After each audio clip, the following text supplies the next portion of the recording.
This patch is very weird. There is so much to talk about. Let's get into it. Let's start with the problem child. Loki is going to 2-2. Now, this is a very interesting change. Currently, he is also losing that draw. So, effectively, you can play him a turn earlier and still draw the same amount of Loki'd cards, but he is no longer having a good body as 3-5 and drawing a card and immediately replacing himself when you play it. Make no mistake, I think many people will look at this and say this is not a nerf at all. They are going to be wrong. This is a meaningful nerf to Loki. The question becomes for me where he ends up seeing play after this. One of the big skill things with Loki that wasn't really present when he was a 3-5 that just drew a card and was always good was that you had to determine whether or not this is a good matchup for you to play him in.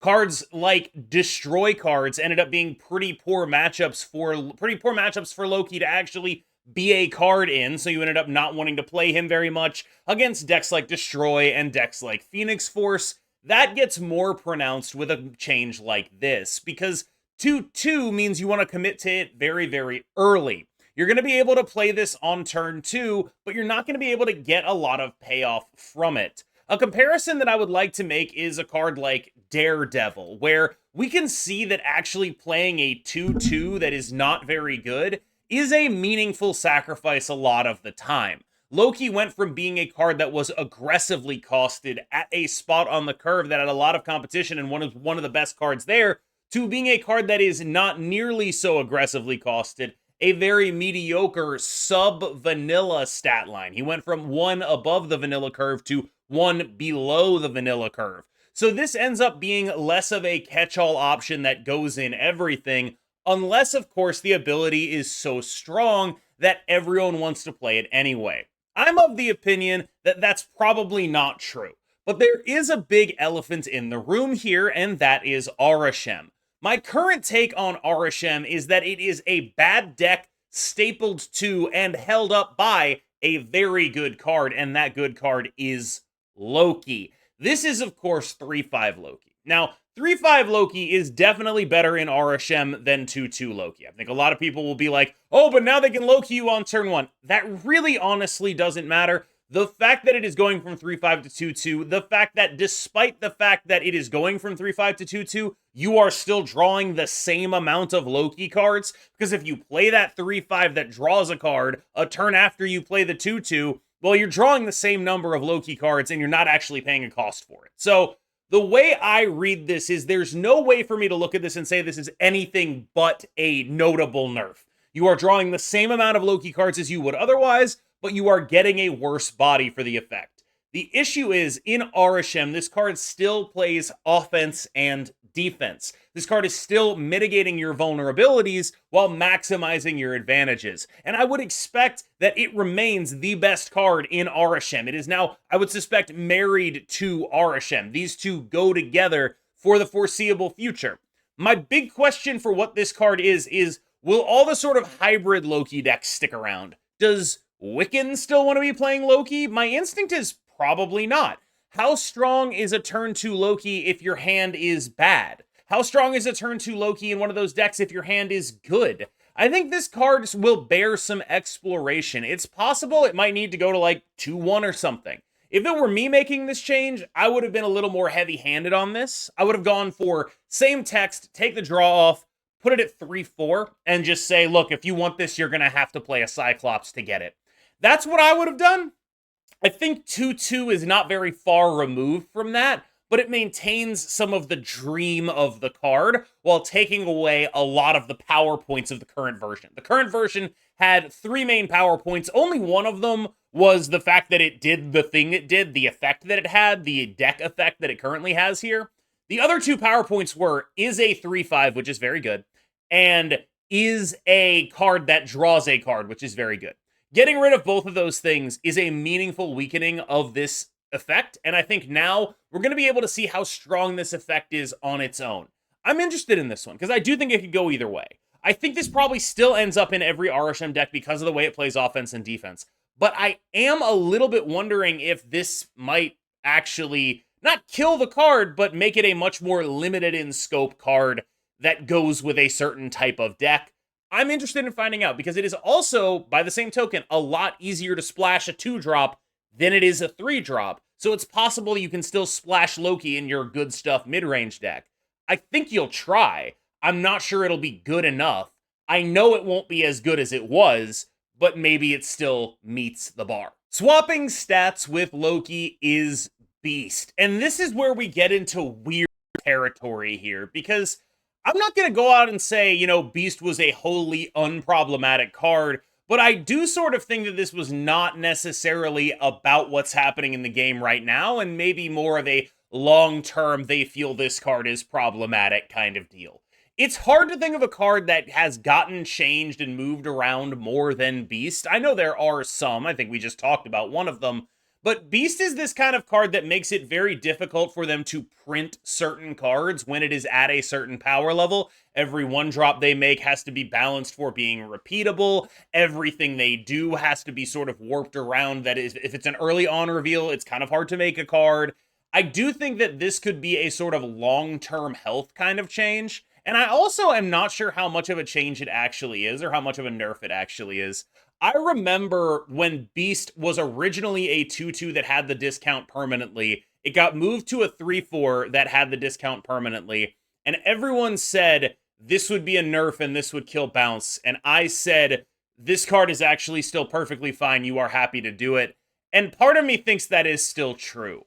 The one thing that has changed is that bounce is a little bit higher on the curve generally now with stuff like Sage in the deck. And so you end up in a situation where, while this could end up being a meaningful nerf, I'm not sure it'll be that much of a difference. What it's a nerf to is like very specific 1-drop centric bounce strategies, but like honestly, when I look at this and I see the way people are reacting like it's a complete murdering of the bounce archetype, I don't really know what they're talking about, because 3/5, we just talked about this. This is a very competitive and good stat line. This card is doing very strong things already, and they took an ability that was below curve and they put it on an above curve body. I get how you can look at this and say this is 100% a nerf. It is a hit to the efficiency and sort of smoothness of the bounce deck, but like, this is a 3/5. I think people are focusing on the wrong thing on this. Like, a lot of my evaluation of Marvel Snap cards is focused on raw power as opposed to synergy. And I realize that Beast is a very synergy-based card, but when I look at this, I'm like, this card is actually probably just good. This is a probably just good card in more archetypes than it was already good in. We can now see, like, Splash Beast in a bunch of stuff where it makes a lot more sense. And I personally think, like, here's an example. The Ajax Dagger Clog deck was playing like Hobgoblin or Beast or Copycat. Now I think that slot is like very clearly Beast. And I think that like there are going to be other decks like that. Is this the kind of card you can play in a deck like Goon Knight now? I kind of think so. Like, this is a really interesting card now. I think people are very focused on this is a nerf in bounce. I'm not even convinced of that. I'm going to be honest with you. I remember the last time this happened. Beast went from a 2/2 to a 3/4. Bounce was totally fine. My instinct is that people are overreacting on this one, and that this card ends up being maybe not better, but like a little bit wider in application just by virtue of having a really strong stat line right now. People act like 3/5 is a bad thing. I don't think we've ever had a card go to 3/5 and have that be a downside. I think the last time I can think of anything close to that happening was Viper when she was still random. We know exactly how strong she is now that she's not random. I think Beast is comparably strong to that, and I think people are looking at this in the sort of wrong way. This is not nuking Beast. I think this might actually legitimately give him more ability to go in stuff. I am a little bit worried about making this prediction because it is so, I think, against the grain, but that is my first reaction to when I see 3/5 Beast. I'm like, man, this goes in way more stuff now. This is now going in like whatever, like, am I playing this in Wiccan decks? Not to bounce Wiccan, but like, I can bounce my Hood, I can bounce my 1-drops. It goes really well with my clog synergies that I'm already doing. Like, we already have all these decks that are sort of splashing things like Kate Bishop and White Widow and Viper and Hood. And now I feel like Beast might just go in all of those packages as well.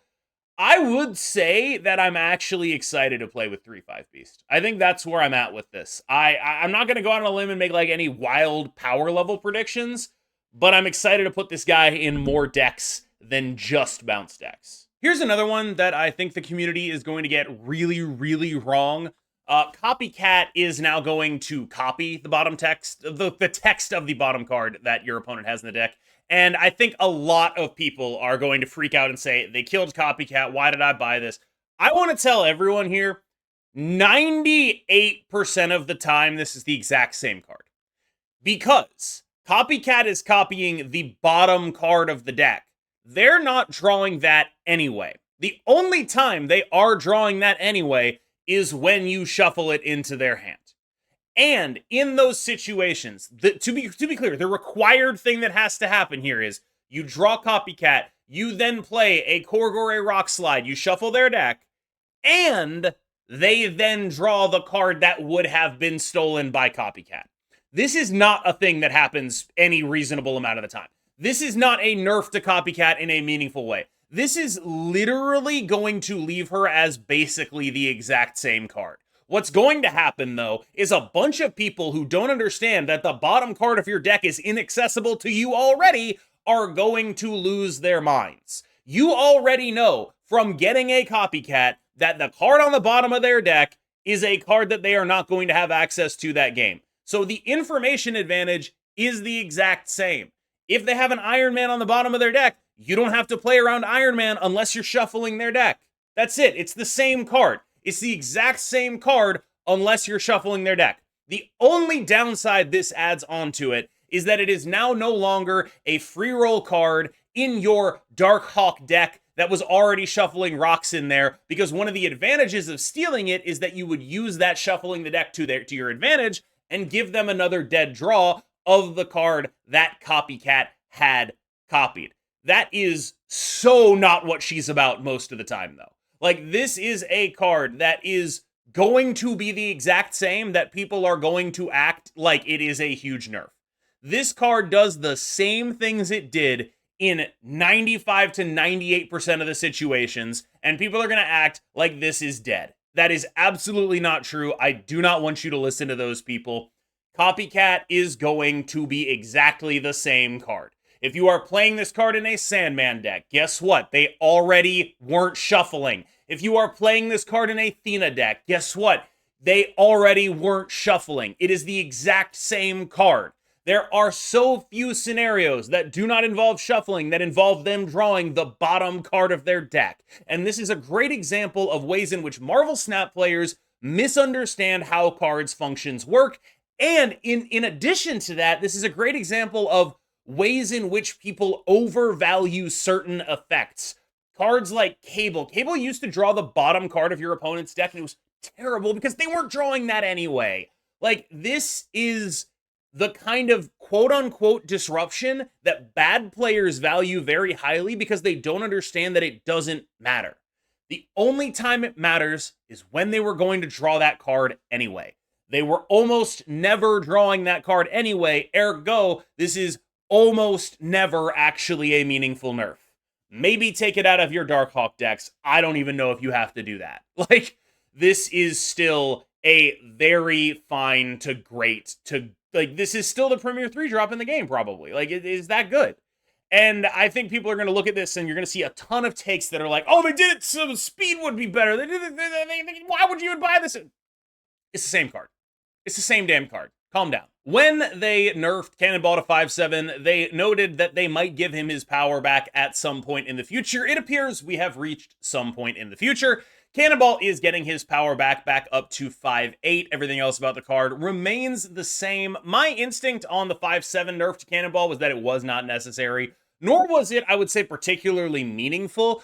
If you are doing the clog thing with Titania and goblins, Cannonball is going to be exactly as good as he was already. The 1 point is fairly minimally impactful because Cannonball effectively plays for not necessarily an infinite amount, but he plays for his number plus N, where N is the biggest thing they have. So he ends up playing for, I hit the mic in the middle of that, sorry. He ends up playing for a much larger amount than you might think, always. And so where this would otherwise be like, okay, this is a buff from 7 to 8 that is a meaningful increase in terms, it's like a 16% increase in his power. We're like, that's really important. The issue that you have there, it's like a 14% increase. The issue that you have there is that Cannonball was actually mostly playing for like, 20 something. So it's like a much smaller increase, like a 5% increase in his power. And so you end up with this, and when I look at this kind of change, I think they're trying to draw attention to Cannonball, or maybe they're just like, it's time to give him the power back. We didn't need to do that. I don't think this is a meaningful change to how good the card actually is, but sometimes they'll just like, we can give the power back now. It's safe to do that. We don't feel like this card is a huge risk.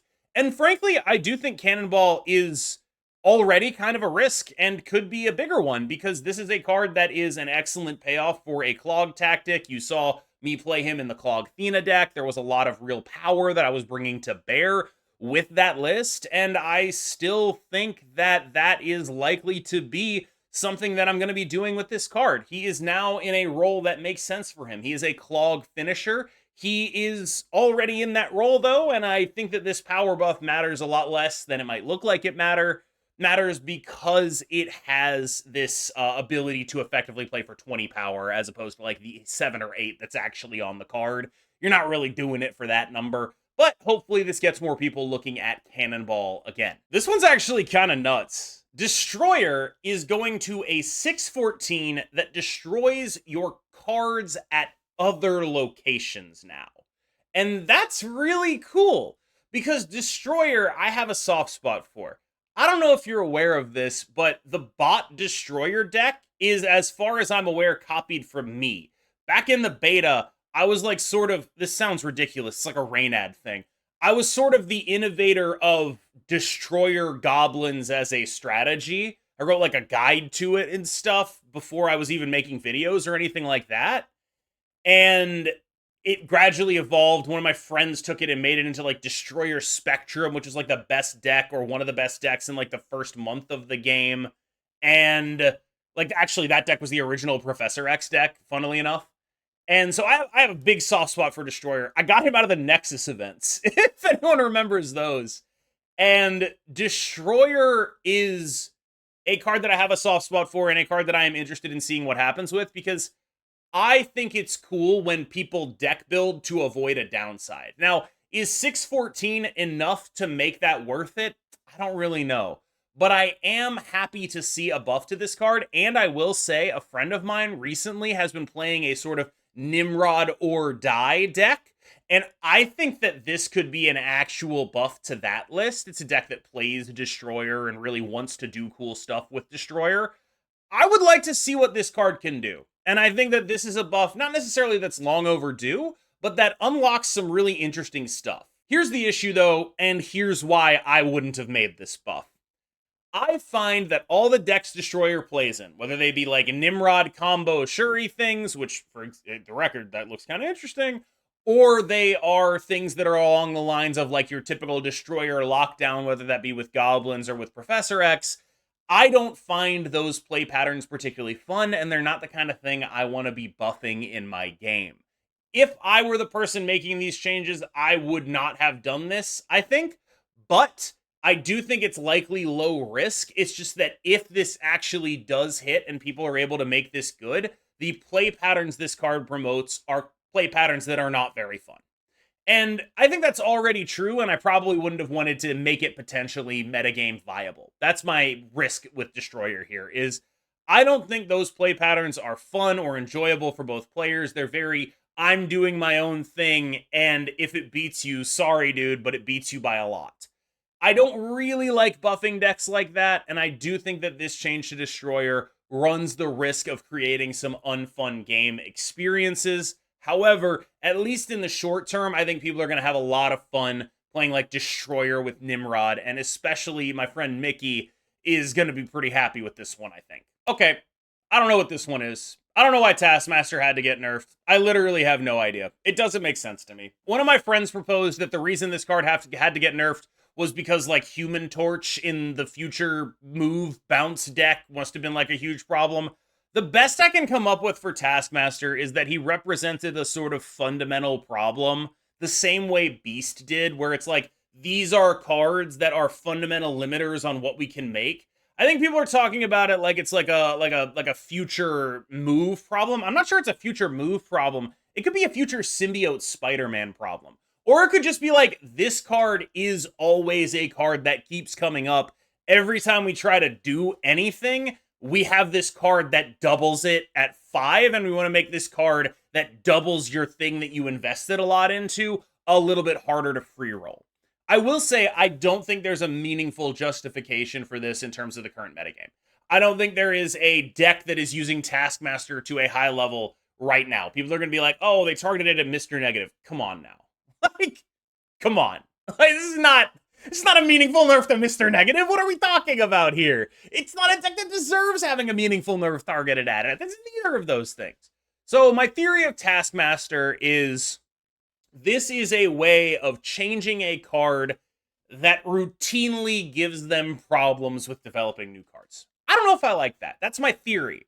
And if it's true, I'm not sure that, like, that's something I'm super happy with. I understand the necessity of it, which is like, if we want to make new cards, we have to make sure that they are not consistently causing problems with old cards. And this is one of, like, I don't know, 5 cards that constantly causes those problems, and we have to do something about it. I get it. But I do think that, like, there are going to be people in the audience who see that, assuming that's what the logic here is. Again, I am assuming that. And then they're like, why are you nerfing the free cards to make room for paid ones? And to some degree, I think that's, you know, nerd emoji type stuff, right? Where it's like, I think the answer to that one's obvious. But, like, on the other hand, when I look at this stuff, I don't see another reason to nerf Taskmaster. He's not a card that is outpowering things right now, and it's honestly not the kind of change that I think is meaningfully impacting the metagame right now.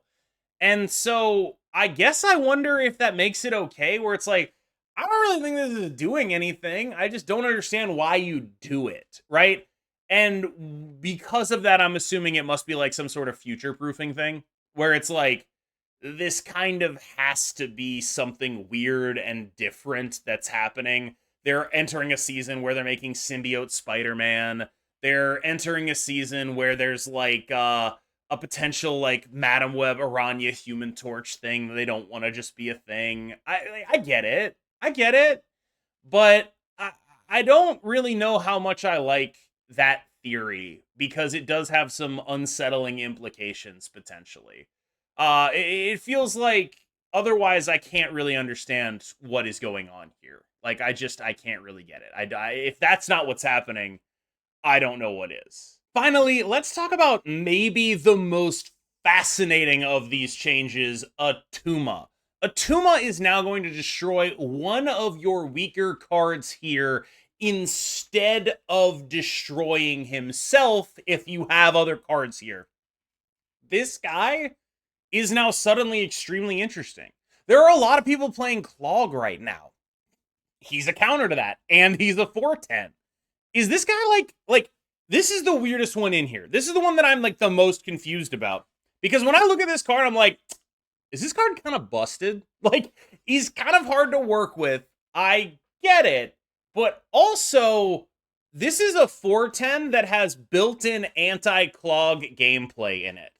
That seems really valuable right now, as someone who's playing Lady Deathstrike, right? Like, this is the kind of card that's just like, I'm gonna be good, and if your opponent is playing Clog, I'm gonna be busted. Because I'm never gonna be able to get clogged as long as this guy exists, and also, I am a 4/10.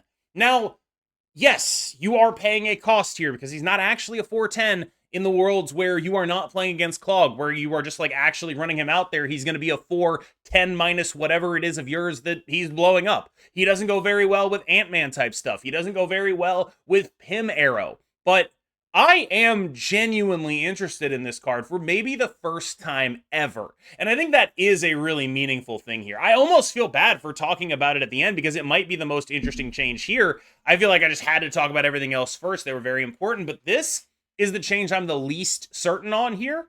This is a very interesting, very potentially powerful, very potentially meta-relevant change. I'm not saying go out and go get Attuma, but if you do have him and you're running into these clog decks, he might be really worth considering here.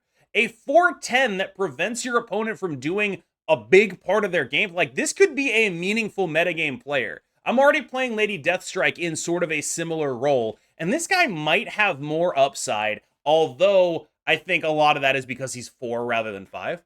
That said, I'm probably going to at least try this guy out. I'm going to see if he plays the way that I would expect him to against those clog decks, because there are so many decks in the metagame right now that run Hood Viper, that run White Widow, that run Kate Bishop and the Acid Arrow, and those decks are probably going to start running Beast too, so there's even more of that, right? Now you have an answer. That is just a big guy that gets rid of that stuff, and you cannot be clogged in that lane. I actually do find some value in that. I think this is a good card to exist, and I'm excited that they did what they did. I think it might be more relevant now than it would be in other metagames. We'll have to see what happens. But I will say, if he doesn't succeed right now, I do kind of think that might mean he might not succeed ever, because I can't think of a better metagame for a card like this to come out in. All right, y'all, this was a bit of a weird one. If you want my TLDR thoughts, I would say Loki nerfed, still probably very good in RSM. Beast nerfed in bounce, but honestly probably buffed as a splash part of the clog package, and in some other things is sort of where my head is at with that. We also have things like, for example, the Attuma change that I'm very excited about, the Destroyer change that is nice, but I'm not very excited about because of the way I feel about Nimrod type stuff and how I think that kind of juices the Nimrod type stuff in a way that I'm not super happy about. And then we have the weird ones. And I think of the weird ones, the one I want to talk about is Taskmaster. It's the one that makes me feel the weirdest out of all of these. I'd be interested to know, like, get the community's temperature on this. I realize I did spend a decent portion of this video trying to tell people that their first reactions to this stuff was wrong, i.e., oh my god, they killed Beast, oh my god, they killed Copycat. I don't think either of those cards are, like, actually getting meaningful changes in win rate off of this. If anything, Beast would go up rather than down. But I do want to know what everyone thinks. Actually, here's what I want to know. I want to know what you thought about Beast, Copycat, and Loki before you watch this video and after you watch this video. Let me know in the comments. I kind of want to just know if I was convincing, if I made good arguments. I'm pretty tired while recording this video. I'm not going to lie to you, but I really hope it didn't show through in the video. Thank you so much for making it through. Let me know in the comments if I was able to be convincing or not. I've been KM Best, you've been phenomenal, and hopefully I'm right about this stuff, and you got the KM boost. Have a good one.